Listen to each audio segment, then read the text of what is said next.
விஜயோடைய வருகை ஒரு மிகப்பெரிய ஒரு மாற்றத்தை ஏற்படுத்துமா சார்? என்ன மாற்றம் வரும்னா வீட்டை விட்டு வெளியில வந்து 4 ஊர் பார்ப்பாப்புல, அதுதான் விஜய்க்கு மாற்றம். அரசியல் பயணம் தொடர்தோ இல்லையோ அடுத்த வருஷம் படத்தில் நடிக்க வந்துடும். ஜனநாயகன் கடைசி படம் இல்லையா? இல்ல, தேர்தலுக்கு முன்னாடி அந்த படம் வர்றதுக்கு வாய்ப்பு இல்லை. வந்தா அதுக்கப்புறம் அந்த படம் வந்தான்னா வரலன்னா. ஏன்னா அந்த படத்துல ரொம்ப அதிகமான வன்முறைகள் இல்ல, ஒரு கமர்ஷியலான மூவி தானே. போஸ்டர்லயே கோடாலியை நக்கிற மாதிரி போட்டு வச்சிருக்காங்க, இது வன்முறை இல்லைன்றீங்க. கோடாலியை வேணா நக்குவானாமா? கோடாலியை ரத்தத்தோட ஒருத்தர் நக்கிறானா அவ்வளவு பெரிய சைக்கோவா இருப்பான். இப்ப விஜய் அவர்களுடைய வருகை வந்து சீமானுக்கும் ரொம்ப அதிகமான ஒரு பாதிப்பை ஏற்படுத்துது அப்படின்னு சொல்லி, அந்த மாதிரி ஏற்கனவே நஞ்சு நாசமா போன ஒரு கட்சி, அதுல இன்னொரு கட்சி வர்றதுனால இன்னும் அது வீணா போறதுனால என்ன பிரச்சனை?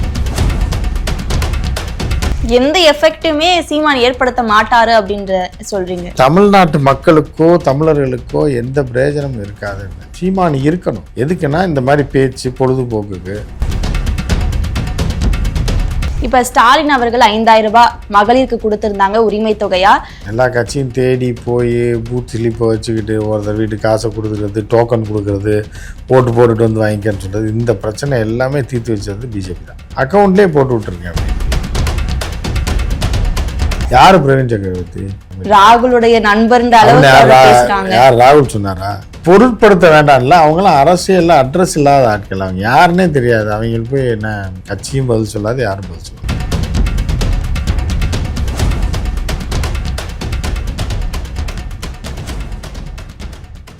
Cloud7 வாய்ஸ் நேயர்களுக்கு வணக்கம். இன்றைய நேர்காணலில் நம்மோடு இணைந்திருக்கிறார் ஜேர்னலிஸ்ட் உமாபதி அவர்கள். வணக்கம். வணக்கம். வணக்கம். விஜயோடைய வருகை ஒரு மிகப்பெரிய ஒரு மாற்றத்தை ஏற்படுத்துமா சார்? விஜய்க்கு மாற்றத்தை ஏற்படுத்தும். விஜய்க்கு மாற்றமா, தமிழ்நாட்டுக்கு விஜயால மாற்றமா? தமிழ்நாட்டுக்கு மாற்றம் இல்லை, விஜய்க்கு முதல்ல மாற்றம் வரட்டும். என்ன மாற்றம் வரும்னா வீட்டை விட்டு வெளியில வந்து 4 ஊர் பார்ப்பாப்புல, அதுதான் விஜய்க்கு மாற்றம். ஏன்னா இப்ப மாசத்துக்கு ஒரு தடவை வெளியே வராரு அப்படின்றது அவருக்கு ஒரு பெரிய மாற்றம் தானே. அவர் வாழ்க்கையில ஒரு நிகழாத ஒரு சம்பவம் தானே. வருஷத்துக்கு ஒரு டைம் வெளில வரவர் மாசத்துக்கு ஒரு டைம் வெளில வராருன்றதுக்காக வந்து ஒரு இது இருக்கு. ஸோ இப்போ விஜய்க்கு வந்து இளைஞர்களுடைய ஆதரவு, பெண்களுடைய ஆதரவு அதிகமாக இருக்கு அப்படின்னு சொல்றாங்க. அப்படி இருக்கிற ஒரு சூழ்நிலையில விஜய்க்கு ஒரு அரசியல்ல மாற்றமா இருக்க மாட்டாரா? விஜய் வந்து அரசியல்ல மாற்றமா இருக்க மாட்டார், அரசியல் தான் விஜயை மாற்றும். அதுதான் நடக்கும் இந்த எலெக்ஷனுக்கு அப்புறம். அதை இன்னும் கொஞ்சம் தெளிவாக சொன்னீங்க அப்படின்னா, இப்போ வந்து எப்படி சொல்றது அப்படின்னா, இப்போ ஒரு மாற்றம் வரும். இப்போ விஜய் வந்து அரசியலுக்கு வந்துட்டாப்புல, அப்போ சினிமாவில் இருந்த விஜய்க்கு ஒரு ட்ராவல் பண்ணிட்டு இருந்திருப்பாப்புல. இப்போ நயினார் என்ன சொல்கிறாரு, திரிஷா விட்டு வெளியில் வாங்கினார். அப்போ இந்த உலகத்தில் இன்னும் நிறையா விஷயங்கள் இருக்குது, இது மட்டும் இல்லை அப்படின்றத கோடிட்டு காட்டுறாங்க. நம்ம சொல்லலை, அவங்க சொல்கிறாங்க. அப்புறம் அவங்களே வாய் தவறிட்ட, வாயா வாய்க்காலான்னு தெரில. வாய் தவறிச்சுன்னா ஒரு வேர்டு தான் வரும், அவ்வளோ லென்த்தியான ஸ்டேட்மெண்ட் வருது அப்படின்னா அது வாய்க்காலாக தான் இருக்கணும், அது வாய் கிடையாது. வாய்க்காலாக தான் தண்ணி சரமாரியாக ஓடும். ஸோ அந்த மாதிரி சொல்லிவிட்டுறாங்களா. இப்போ இந்த மாதிரியான விஷயங்கள்லாம் விஜய் இதுக்கு முன்னாடி ஃபேஸ் பண்ணியிருக்க மாட்டார்ல. இப்போ இதெல்லாம் இப்போ புதுசாக இந்த மாதிரியான தாக்குதல்லாம் வரும்போது அவர் வாழ்க்கையில் ஒரு மாற்றம் வரும், அதுதான் மாறும், வேற ஒன்றும் மாறாது. இவரால எந்த ஒரு மாற்றமும் தமிழ்நாட்டுக்கு வராது. ஏன்னா கோடானு கோடி மக்கள் வந்து அவருக்காக இருக்காங்க, ஒவ்வொரு வீட்டிலும் விஜய் இருக்காங்க அப்படின்றத அவங்க தரப்புல இருந்து சொல்லிட்டு இருக்காங்க. அதாவதுமா, நாதஸ் திருந்திட்டேன்னு யாருமா சொல்றா? நாதஸ் தானம்மா சொல்றா, புரியுதா? கவுண்டமணி காமெடியில் வந்திருக்கு பார்த்தீங்களா? அண்ணா நாதஸ் திருந்திட்டானே, யாரா சொன்னேன்னா நாதஸே சொன்னானே. அந்த கதை தான் விஜய் கதை.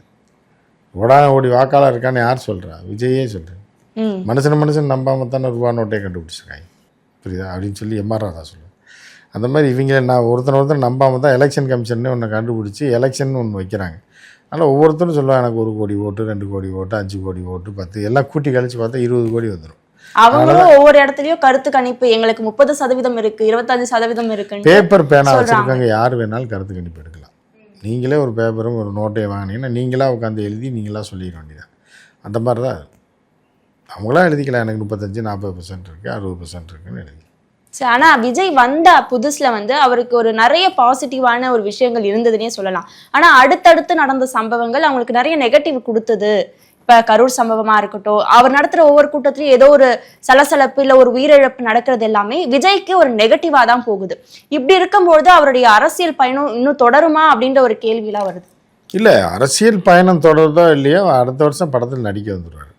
ஜனநாயகன் கடைசி படம் இல்லையா சார்? இல்ல, ஜனநாயகன் கடைசி படம் இல்லை. ஜனநாயகன் இப்போ வரும், எப்படி தியேட்டரில் வரும். வந்ததுக்கப்புறம் 2027 புது படம் பூஜை போடுவாங்க. சரி, ஜனநாயகனோட என்னுடைய சினிமா லாஸ்ட் மூவி இதுதான். அதுவும் யார் சொன்னா? அதுவும் அவர்தான் சொல்றாரு. இந்த மாதிரி நிறைய பேர் சொல்லியிருக்காங்க. சிவாஜி கணேசன் சொல்லியிருக்காரு. அமிதாப் பச்சன் படத்தில் நடிக்க மாட்டேன்னு போயிட்டார். போய் 4-5 வருஷம் கழிச்சு திருப்பி வந்தார். அந்த மாதிரி 2027 அடுத்த படம் பூஜை போடுவார். சரி, இந்த படம் இப்ப ஏப்ரல் தேர்தலுக்கு அப்புறம் தான் வரும் அப்படின்ற மாதிரி சொல்லிட்டு இருக்காங்க. இந்த ஒரு நெருக்கமும் விஜய்க்கு அதிகமா இருக்கா? இல்லை, தேர்தலுக்கு முன்னாடி அந்த படம் வர்றதுக்கு வாய்ப்பு இல்லை. தேர்தலுக்கு முடிஞ்சுதான் வரும். வந்தால் அதுக்கப்புறம் அந்த படம் வந்தான்னா வரலன்னா என்னன்ற மாதிரி தான் கதை. சார், ஏன் தொடர்ந்து விஜய்க்கு ஒரு அழுத்தம் இருக்கு சார்? விஜய்க்கு தொடர்ந்து என்ன அழுத்தம் இருக்கும்? ஒன்றுமே கிடையாது. சார், இப்போ ஜனநாயகன் படம் ரிலீஸ் ஆகாம தள்ளி போறது ஒரு அழுத்தம். ஒழுங்கா படம் எடுத்தா இப்போ நீங்கள் என்னென்னா, சிகரெட் ஒருத்தர் குடிக்கிறான்றக்காக இன்னொருத்தர் கஞ்சா குடிக்கிறான். எங்க அவர் குடிக்கிறாரு, இவர் அது சிகரெட்டு, இது கஞ்சா. புரியுதா உங்களுக்கு? நம்ம யாரும் விட, நீங்கள் சிகரெட் குடித்தா கூட விட்டுருவாங்க, கஞ்சா குடித்தா எப்படி விடுவாங்க அப்படின்ற மாதிரி கதை தான். ஏன்னா அந்த படத்துல ரொம்ப அதிகமான வன்முறைகள் இல்ல, ஒரு கமர்ஷியலான மூவி தானே. முதல் போஸ்டர்லேயே கோடாலியை நக்கிற மாதிரி போட்டு வச்சிருக்காங்க. இது வன்முறை இல்லைன்றீங்க. கோடாலியை வேணா நக்குவானாமா? பன்னு பட்டர் ஜாம் வேணா நக்கி திங்கிறத பார்த்துட்டு, கோடாலியே ரத்தத்தோட ஒருத்தர் நக்கிறான்னா எவ்வளோ பெரிய சைக்கோவாக இருப்பான். அதை எப்படி சென்சாரில் விடுவாங்க? புரியுதா அவனுக்கு? கோடாலியை நக்கிற மாதிரி இருக்கா இல்லையா? நம்ம கோடாலி யாரை நக்குவானா? அதுவும் ஒருத்தனை வெட்டிட்டு. அப்போ எவ்வளோ கொடூரமாக அந்த படத்தை பண்ணி வச்சுருக்காங்க போது அந்த படத்தை எப்படிமா வெளியே விடுவாங்க? சென்சாரில் எப்படி விடுவாங்க? ஆனால் சில 63 கட்டுகள் இருந்தது, அது எல்லாமே எடுத்துட்டோம் அப்படின்னு சொல்லியும் விடலை அப்படின்றது தான் அந்த தயாரிப்பாளர் நிறுவனத்துலேருந்து சொல்கிற ஒரு பதில். அதான் திருப்பி எதுக்கு போயிருக்காங்களா? திருப்பி பார்த்துட்டு ரெடி பண்ணுவாங்க. எலெக்ஷனுக்குள்ளே பார்த்துருவாங்க. பார்த்துட்டு எலெக்ஷனுக்கு அப்புறம் படத்தை ரிலீஸ் பண்ணுவாங்க. இப்போ விஜய் கூட கூட்டணி போக எந்த கட்சிக்குள்ள தயாராக இல்லையா சார்? இல்லை, இப்போதைக்கு யாரும் இருக்க மாதிரி தெரியலையே, யாருமே போலையே. இப்போ விஜய் அவர்களுடைய வருகை வந்து சீமானுக்கும் ரொம்ப அதிகமான ஒரு பாதிப்பை ஏற்படுத்துது அப்படின்னு சொல்றாங்க. ஏன்னா நீங்க சீமான கணக்கிலே இல்லை அப்படின்னு சொன்னாலும் ஆரம்பத்துல இந்த இளைஞர்களுடைய பட்டாளம் சீமானுக்கு இருந்தது. இப்ப விஜயோட வருகை சீமானதான் அதிகமா தாக்குது அப்படின்ற ஒரு கருத்து இருக்குல்ல சார்? இப்போ ஒருத்தனை வெறிநாய் கடிச்சிருதுமா, ஒரு நாய் கடிக்குது, அப்போ அவன் பயப்படுவான், பதறுவான், ஆஸ்பத்திரிக்கு தூக்கிட்டு போவாங்க.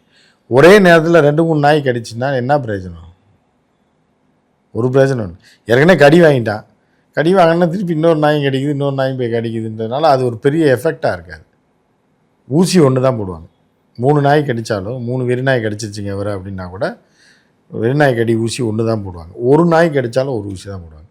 அந்த மாதிரி ஏற்கனவே நஞ்சு நாசமாக போன ஒரு கட்சி, அதில் இன்னொரு கட்சி வர்றதுனால இன்னும் அது வீணாக போகிறதுனால என்ன பிரச்சனை? அது என்னமோ ஜெயிச்சு ஆட்சியில் வந்து விஜய் வந்ததுனால ஆட்சி இழக்க போகுதுன்னா பரவாயில்ல. அது ஏற்கனவே வெறிநாய் கடி போட்டு கிடக்காது. திருப்பி ஒரு வெறிநாய் கடி வாங்குறதுனால அந்த மனிதனுக்கு எந்த பாதிப்பு? ஒரே ஊசி தான் அது. எந்த எஃபெக்ட்டுமே சீமான் ஏற்படுத்த மாட்டாரு அப்படின்ற சொல்றீங்க? இல்லை, எந்த எஃபெக்ட்னா அது தமிழ்நாட்டு மக்களுக்கோ தமிழர்களுக்கோ எந்த பிரயோஜனமும் இருக்காதுன்னு. சீமான் இருக்கணும். எதுக்குன்னா இந்த மாதிரி பேச்சு பொழுதுபோக்குக்கு சில விஷயங்களை எடுத்து படிச்சுட்டு வந்து தெளிவாக எடுத்து சொல்கிறதுக்கு வேணும். அது ஒன்று தான் வேணுமே தவிர மித்தபடி சீமான் இருக்கணும். சரி, இவ்வளோ தெளிவாக ஒன்று எடுத்து சொல்கிறாரு அப்படின்றப்ப அவர்கிட்ட ஏன் ஆட்சியை கொடுக்கக்கூடாது?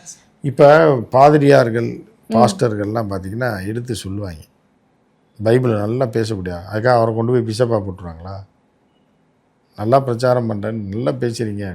அந்த மாதிரி ஒவ்வொரு இதுலேயும் ஒவ்வொரு இது இருப்பாங்க. நல்லா பேசுகிறேன்றக்காக கொடுத்துருப்ப குரலி வித்தை காட்டுறவங்க கூட தான் நல்லா அருமையாக பேசுவான். ஒரு 100 பேரை நிறுத்திடுவான் கையை கட்டி போட்ட மாதிரி.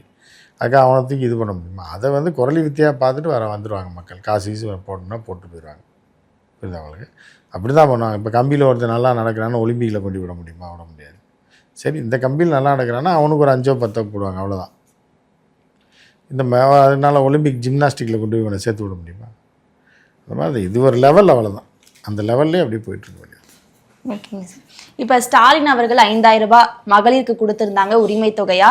அது எப்படி பார்க்கப்படுதுன்னா பீகார் ஃபார்முலாவை ஸ்டாலின் பின்பற்றுறாரா? அங்கே 10,000 ரூபாய் கொடுத்தாங்க, அதே மாதிரி இப்போ இங்கே 5,000 ரூபாய் கொடுக்கறது தேர்தலில் எதிரொலிக்குமா அப்படின்னு சொல்லப்படுதுல்ல சார்? ஆமாம், அவங்க வழி காட்டியிருக்காங்க, புது வழி காட்டியிருக்காங்க. கவர்மெண்ட்டே அக்கௌண்ட்லேயே லஞ்சத்தை போட்டுடலாம். அது ஒரு பெரிய ரிலீஃப். அது எல்லா கட்சியும் தேடி போய் பூத் ஸ்லிப்பை வச்சுக்கிட்டு ஒருத்தர் வீட்டுக்கு காசை கொடுக்குறது, டோக்கன் கொடுக்குறது, ஓட்டு போட்டுட்டு வந்து வாங்கிக்கன்னு சொல்கிறது, இந்த பிரச்சனை எல்லாமே தீர்த்து வச்சது பிஜேபி தான். அக்கௌண்ட்லேயே போட்டு விட்ருங்க அப்படின்னு. இப்போ அவங்க அக்கௌண்ட்டில் போட்டதுனால இவங்களும் சிம்பிளாக முடிஞ்சு போச்சு. இது எலெக்ஷன் கமிஷன் பிடிக்க முடியாது, போக வேண்டிய அவசியம் இல்லை. எலெக்ஷன் கமிஷனுக்கு இது சம்மந்தமே இல்லை. டப்புன்னு போட்டோமா அவங்கவுங்க அக்கௌண்ட்லேயே காசு வந்துடும், எடுத்து போய் அவங்க செலவு பண்ண வேண்டியதான். சிம்பிளாக ஒரு மெத்தடை பிஜேபி கண்டுபிடிச்சிருக்காங்க. அதை இனி எல்லாரும் ஃபாலோ பண்ணுவாங்க. இது கண்டிப்பாக தேர்தலில் எதிரொலிக்கும்னு நம்ம எடுத்துக்கலாமா சார்? ஆமாம் 5000 ரூபா போட்டிருக்காங்க அப்படிங்கும்போது மனசாட்சி உள்ளவர்கள் காசு கொடுத்துருக்காங்க அவங்களுக்கு தான் போடணும்னு போடுவாங்கல்ல. ஆனா பிரவீன் சக்கரவர்த்தி என்ன சொல்றாருன்னா இந்த மாதிரி கடைசி நேரத்துல யார் பிரவீன் சக்கரவர்த்தி?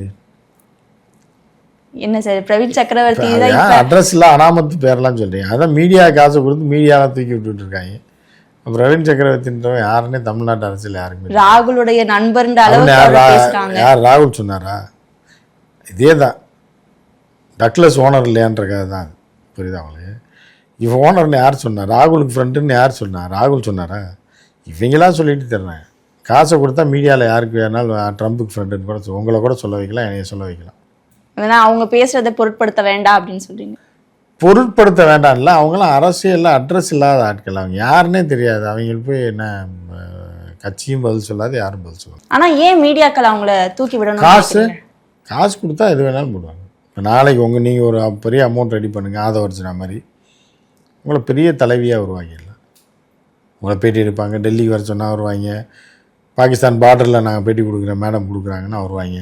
பேமெண்ட்டு தான் எல்லாம் கொடுத்தா யாரை வேணாலும் பெரிய தலைவராக மாற்றி விட்ருவாங்க. பல்வேறு தகவல்களை பகிர்ந்து கொண்டதுக்கு நன்றி. நன்றிம்மா.